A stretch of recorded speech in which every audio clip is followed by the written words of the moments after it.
Assalamualaikum teman-teman. Seperti biasa sebelum mulai Mimin mendoakan semoga teman-teman semua selalu dalam keadaan sehat walafiat. Oke, kali ini kita akan melanjutkan Marvel Master versi novel bagian 1793. Bagi yang baru bergabung, selamat bergabung, dan bagi yang belum subscribe dulu lah agar Mimin tambah semangat lagi nih bikin videonya. Oke, kalau sudah kita langsung masuk ke isi ceritanya.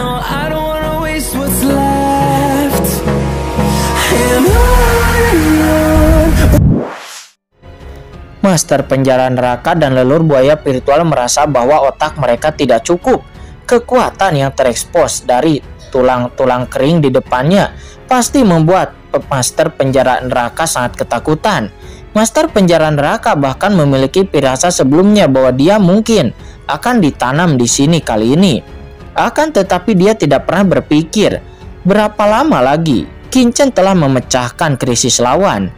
Dan ahli kuat yang membuatnya merasa sedikit takut telah dijetak oleh kekuatan tanda jiwa oleh Qinchen sedemikian rupa. Itu menurutnya hampir seperti mimpi. Saudara dunia bawah, dia, kata Master penjara neraka. Dia memiliki ekspresi yang tidak dapat dipercaya di wajahnya, dan harta karun api penyucian di kepalanya masih membangkitkan aura aturan. Apakah kamu tidak melihatnya? Orang ini telah ditundukkan olehku, kata Qinchen melirik mereka berdua. Jika kamu terluka sebelumnya, luangkan waktu untuk menyembuhkan luka-lukamu terlebih dahulu. Jika tidak, begitu jiwa ditelan terlalu banyak, kamu akan menjadi seperti hantu dengan gigi raksasa dan menjadi gila, dan aku tidak akan bisa menyelamatkanmu, kata Qinchen. Yah, baik, kata Master penjara neraka. Dia mengangguk dengan tergesa-gesa. Apa yang terjadi dengan hantu gigi raksasa? Kata lelur buaya virtual. Dia tercengang, tetapi dia dengan bijak tidak terus bertanya. Tetapi dia juga buru-buru duduk bersila dan mulai menyembuhkan luka-lukanya. Serangan tulang kering sebelumnya telah menyebabkan banyak kerusakan padanya, dan dia harus dirawat sesegera mungkin. Master alam jiwa di samping duduk bersila untuk pertama kalinya. Wajahnya pucat dan dia mendesak jiwanya untuk memperbaiki jiwa yang rusak sebelumnya. Di antara gelombang orang sebelumnya, hanya dialah satu-satunya orang yang masih hidup. Sementara Qinchen melangkah maju dan mendatangi tulang yang kering itu. Tulang kering itu terkejut dan buru-buru memberi hormat. Tuanku, Qinchen pun berkata dengan ringan, katakan padaku, siapa kamu dan mengapa kamu disegel di sini? Tanya Qinchen. Tuanku, bawahan adalah cacing neter yang dulunya berada di bawah komando Kaisar Agung Cacing Neter. Kemudian, karena bawahan melakukan kesalahan, jadi bawahan dipenjara di kandang laut mati pada zaman dahulu dan menebus kesalahannya. Kata tulang yang kering itu berkata dengan tergesa-gesa. Benarkah ada Kaisar Agung Neter? Qinchen terkejut. Ya, ini tuanku, apakah kamu belum pernah mendengar tentang nama Kaisar Agung? Tulang kering terkejut berkata dengan hati-hati. Apakah dia terkenal? Apakah aku perlu tahu namanya? Kata Qinchen melirik tulang kering itu. Bukan itu maksudku tuanku, tapi nama 4 Kaisar Agung secara alami adalah yang paling keras dan terkuat. Adapun Kaisar Neter serangga, dia hanya tinggal di sudut saat itu, tidak peduli dalam hal ketenaran atau kekuasaan. Dia tidak dapat dibandingkan dengan 4 Kaisar Agung. Mengenai kekuatannya, dia juga harus lebih rendah daripada 4 Kaisar Agung. Kata tulang kering itu menjelaskan dengan hati-hati. Pada zaman kuno, apakah ada banyak Kaisar Agung dunia bawah? Tanya Qinchen lagi. Sejauh ini, dia telah mendengar tentang 5 atau 6 Kaisar Agung. Tulang kering itu menjawab bahwa ini hanyalah serangga kecil di bawah komando Kaisar Agung Serangga. Dunia bawah sangat luas dan tak terbatas, dan ahli teratas tingkat kaisar tinggal di tempat-tempat terpencilnya dan jarang keluar. Berapa banyak ahli kaisar yang ada di dunia bawah pada zaman kuno? Bawahan juga tidak tahu. Bagaimanapun juga, bawahan hanya seekor serangga. Qinchen melirik tulang-tulang yang mati itu, dan ada roh jahat yang mengerikan mengalir dari tulang-tulang gelap yang tingginya hampir 10 kaki. Meskipun tulang-tulang itu bukan manusia, namun itu sama sekali bukan tulang serangga. Seolah-olah memahami keraguan di hati Qingchen, tulang yang layu itu buru-buru berkata, "Tuanku, mayat bawahan ini diperoleh dari seorang kultivator hantu yang ditangkap oleh bawahan pada saat itu. Adapun tubuh bawahan ini itu sebenarnya adalah tubuh dari hantu pemakan jiwa ini." Setelah mengatakan itu, boom, saya melihat bahwa hantu pemakan jiwa yang tersisa dengan cepat berkumpul di sekitar tulang-tulang yang kering.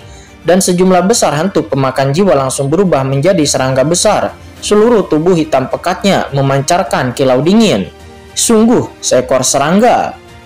Saat seekor serangga besar itu terbentuk di depannya, Qingchen tahu bahwa tulang itu tidak berbohong.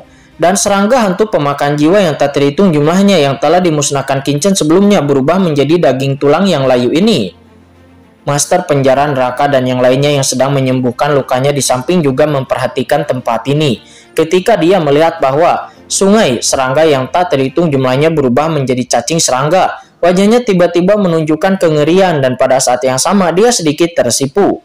Ahli teratas tanah telantar, mereka dikalahkan oleh cacing-cacing ini sebelumnya yang terlalu memalukan. Saat ini Qingchen juga sedikit terkejut. Alasan mengapa saya dapat menangkap tulang mati ini sebelumnya bukan hanya karena api teratai hijau, kekacauan, dan guntur gelap yang dapat menahan lawan, tetapi juga karena lawannya saat lemah setelah disegel selama ribuan tahun yang tak terhitung jumlahnya. Tapi Qingchen tidak terkejut bahwa serangga yang saat lemah yang telah disegel selama bertahun-tahun yang tak terhitung jumlahnya memiliki kekuatan tempur seperti itu. Seekor serangga senyap saja di bawah komando sang kaisar besar agung begitu kuat, lalu bagaimana dengan kaisar agung itu sendiri? Namun sekarang bukan saatnya untuk mengkhawatirkan apakah kaisar agung serangga kuat atau tidak. Qingchen menatap cacing sneter serangga dan lalu merutkan kening. "Mengapa kamu ada di sini dan tempat apa ini?" tanya Qingchen.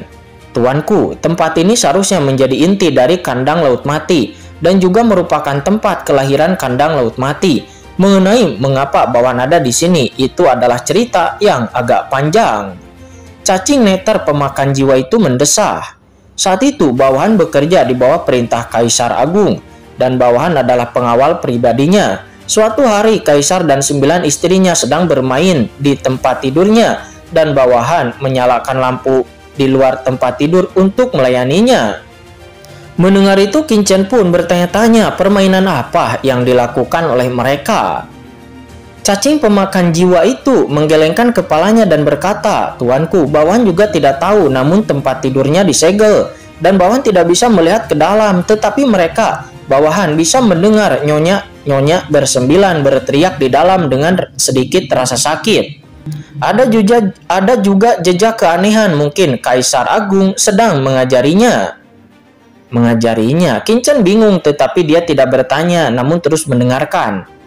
Dan cangkir minyak yang dinyalakan oleh bawahan bukanlah cangkir minyak biasa. Saya mendengar dari Kaisar bahwa itu dimurnikan dari minyak ahli teratas Kaisar Semu di Laut Semesta yang Jian. Zat positif yang dapat membuat permainan bertahan lebih lama. Mendengar itu Qingchen tersemasam. Dia samar-samar dapat menebak jenis permainan apa yang dimainkan pihak lain. Namun pihak lain sebenarnya memurnikan lemak Kaisar Semu untuk membuat minyak lampu. Hanya dengan mendengar metode seperti itu, orang dapat mengetahui kekejaman Kaisar Agung serangga itu. Kemudian, serangga pemakan jiwa melanjutkan, "Minyak jundi itu mengandung aura dunia yang sangat mencengangkan. Dari mata para bawahan saat itu seperti matahari yang menyala-nyala di dunia yang salah satu bawahan secara tidak sengaja menjatuhkan minyak dupa yang menyala itu. Sehingga hal itu membuat salah satu nyonya sangat marah dan salah satu nyonya itu bergegas keluar dan ingin mengeksekusi bawahan. Saat itu nyonya ke-9 berkeringat di sekujur tubuhnya, mengenakan pakaian yang sangat minim. Seluruh tubuhnya memerah dan panas, wajahnya memerah. Tampaknya dia ditakuti oleh bawahan. Sehingga karena kesalahan itu, Kaisar mengirim bawahan untuk datang ke kandang laut mati ini untuk menebus kesalahannya dan menyelamatkan hidupnya. Qingchen tidak bisa berkata-kata. Pada saat ini, suara ragu terdengar dari samping. Kandang laut mati ini itu adalah tempat di mana banyak tahanan dunia bawah dikurung. Bagaimana kamu bisa menembus kesalahanmu dengan datang ke sini? Namun leluhur buaya spiritual itu telah berhenti untuk menyembuhkan lukanya dan dia menoleh dengan cemberut juga ragu. Serangga pemakan jiwa menggelengkan kepala dan berkata, "Kandang Laut Mati sangat serius. Saat itu banyak kaisar agung dunia bawah ingin mengetahui asal-usul tempat ini. Tetapi begitu mereka memasuki kandang Laut Mati, hidup dan mati tidak akan diketahui. Tidak ada seorang pun yang pernah keluar hidup-hidup." Di sini juga terungkap bahwa sebenarnya selain cacing pemakan jiwa, kaisar-kaisar agung lainnya juga mengirim beberapa bawahan mereka untuk masuk ke sini pada waktu itu. Hal itu membuat Qin-Chen mengerutkan kening. Apakah kaisar agung itu mengirim ahli kuat untuk masuk ke sini? Hati Qin-Chen tergerak. Pada saat ini Qin-Chen memikirkan kepala makam dewa kematian. Makam dewa kematian memiliki sabit kematian dan 1000 tulang pernah berkata bahwa sabit kematian kemungkinan besar adalah senjata dunia bawah standar yang diberikan kepada bawahannya oleh 10 kuil neraka bilah Raja Hantu. Dengan kata lain, apakah dewa kematian berada di bawah komando Kaisar Agung Yan, yang merupakan salah satu dari 4 kaisar agung?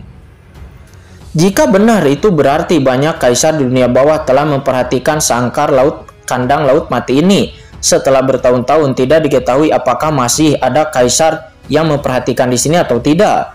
Memikirkan hal ini, Qin-Chen terkejut. Selama kurun waktu ini dia telah berusaha mencari cara untuk keluar dari sangkar Laut Mati ini.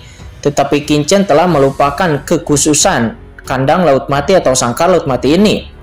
Jika semuanya seperti yang dia duga, maka ahli teratas tingkat kaisar yang hebat itu tidak akan tertarik dengan tempat ini.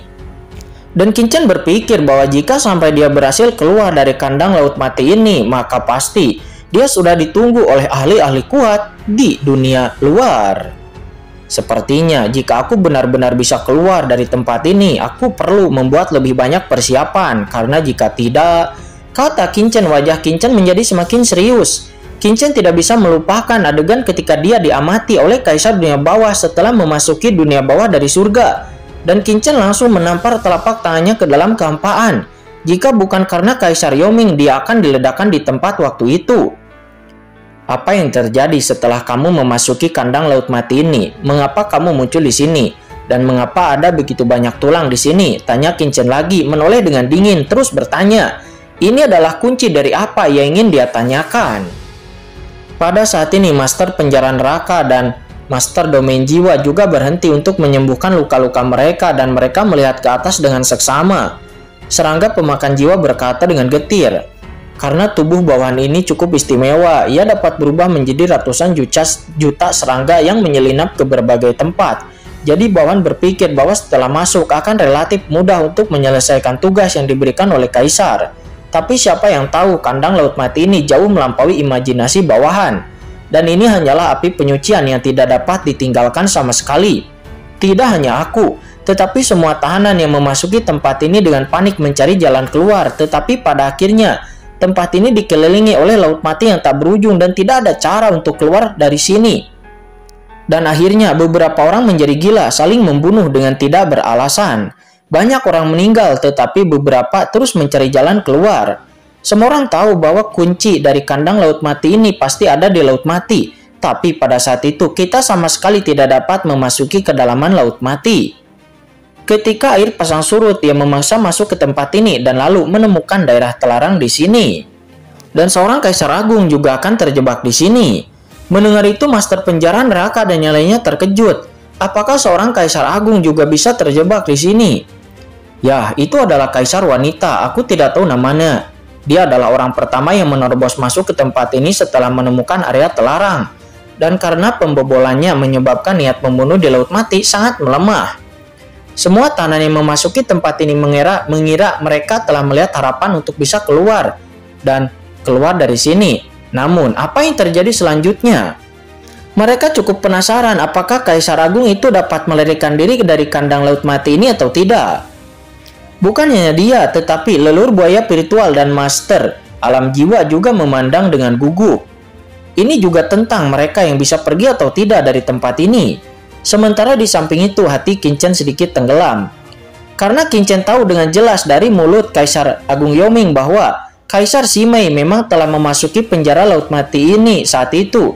Dengan kata lain, area terlarang Laut Mati telah ditemukan oleh para tahanan yang dipenjara di sini pada zaman dahulu. Dan mereka bahkan menerobosnya di bawah kepemimpinan Kaisar Simei. Tetapi dalam ingatan Kaisar Agung Yoming, Kaisar Simei tidak pernah meninggalkan penjara setelah memasuki kandang laut mati. Artinya, Kaisar Simei yang pertama kali menerobos masuk ke area terlarang laut mati saat itu masih gagal untuk bisa meninggalkan kandang laut mati hidup-hidup. Lalu, apakah aku masih bisa pergi dari sini? Kata Qin Chen, hatinya langsung tenggelam, dan Qin Chen menjadi semakin tenggelam lebih dalam. Kemudian, serangga pemakan jiwa menjelaskan bahwa dia juga tidak tahu karena dia juga datang ke sini. Dan pada saat itu, semua orang tiba-tiba menjadi gila dan saling membunuh sementara dirinya berhasil melarikan diri dan bersembunyi di tempat ini.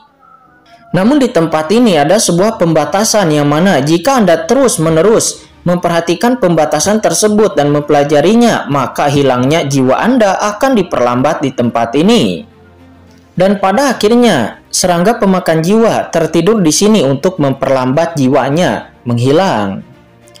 Mendengar itu, semua orang pun terdiam. Setelah mendengarkan kata-kata tulang yang kering, semua orang merasa berat di hati mereka. Meskipun serangga pemakan jiwa datang ke sini ratusan juta tahun lebih awal daripada mereka, namun pada kenyataannya serangga pemakan jiwa bahkan tidak memasuki inti istana ini saat itu, dan dia tidak tahu ada di ujung mana istana ini.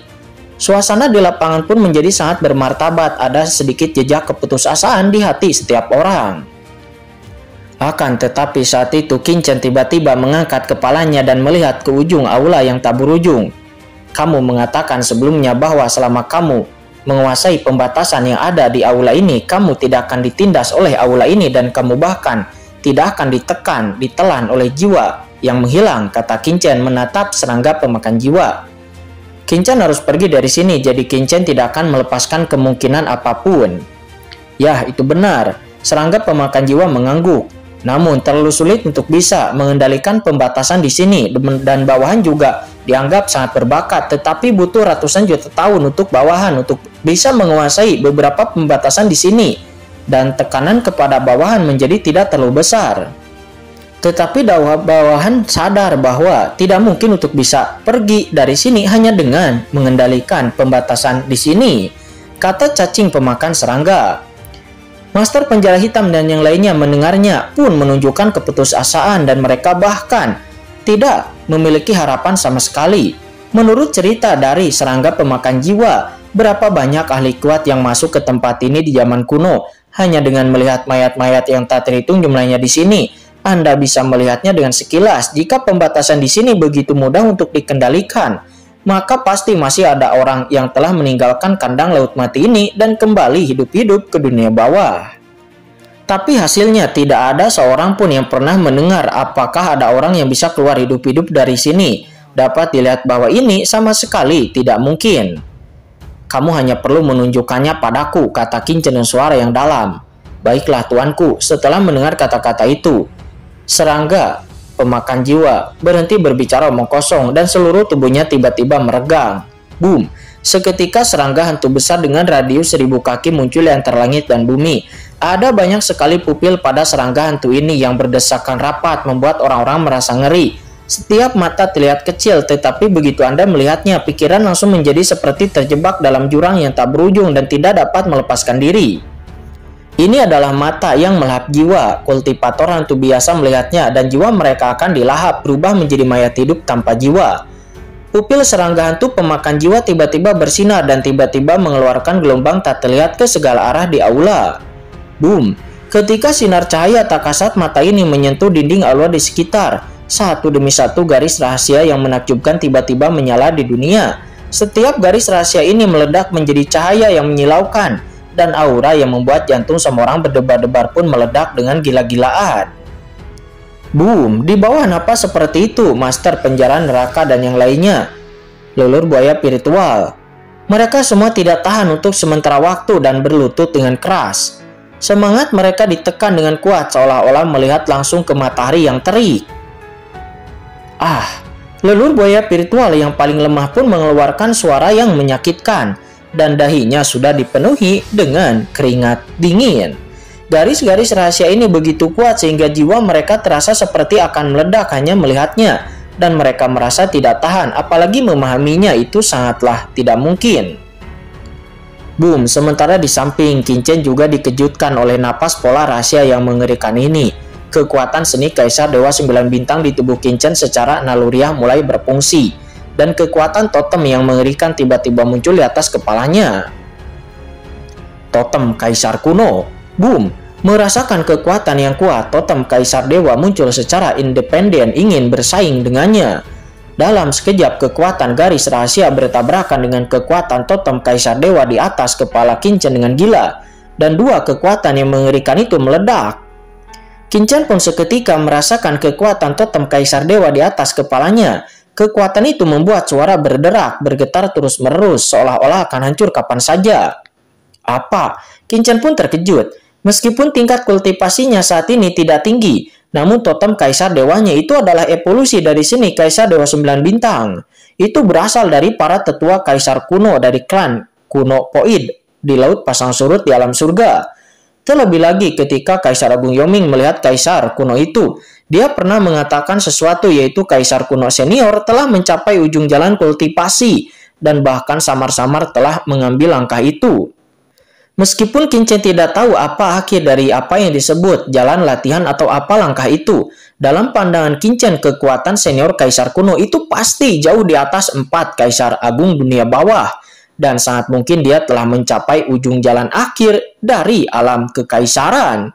Tapi sekarang, kekuatan totem Kaisar Dewa di atas kepalanya sebenarnya tidak sebanding dengan kekuatan pola rahasia yang muncul di sekitar aula dalam hal aura. Bagaimana pola rahasia ini bisa ada? Dan ketika Qin Chen terkejut, serangga pemakan jiwa dan master penjara hitam di sekitar memandang Qin Chen dengan takjub. Karena pada saat kekuatan totem Kaisar Dewa muncul di atas kepala Qin Chen, kekuatan garis rahasia di sekitarnya tampak seperti sedang dibangkitkan, mengalir ke arah Qin Chen seperti air yang mengalir dan tiba-tiba ditekan. Boom! Garis rahasia di seluruh langit seperti cahaya bintang yang terang. Helaiannya terus-menerus jatuh menekan Qin Chen. Jika seseorang melihat ke langit aula yang tak berujung ini, mereka dapat melihat bahwa ada cahaya bintang padat yang tak terhitung jumlahnya di seluruh aula. Cahaya bintang ini terus-menerus beredar, yang semuanya terkonsentrasi pada Qin Chen. Tidak baik. Serangga pemakan jiwa terkejut ketika dia melihat ini. Pola rahasia yang begitu mengerikan ditekan dengan gila-gilaan. Belum lagi ahli transenden tingkat 3, bahkan ahli teratas Kaisar Semu tidak dapat menahannya. Saat itu dia melihat seorang ahli Kaisar Semu memahami pola rahasia di dalam istana ini. Saat itu karena dia tidak tahan, dia mendapat serangan balik dari kekuatan pola rahasia di tempat ini. Dan tubuh fisiknya bahkan meledak di tempat. Tidak, tuanku dalam bahaya, kata serangga pemakan jiwa. Jika terjadi sesuatu kepada Qin Chen, dia yang sebagai pelayan Qin Chen dan ditanami tanda jiwa, maka dia juga mungkin akan dalam bahaya.